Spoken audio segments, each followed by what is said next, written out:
هقول تقبلي ابتلائك، مفيش حاجة اسمها اشمعنى انا.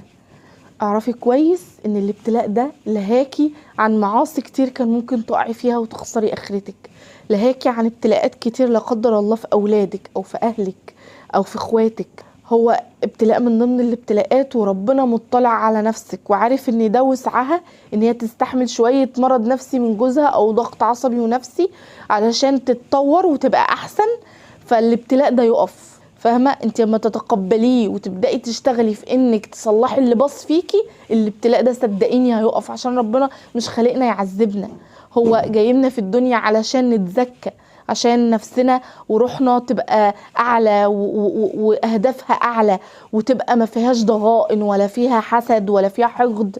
فكونك انك انت تقرري من جواكي الابتلاء ده انا موافقه عليه وهعمل كل حاجه في ايدي علشان اغير من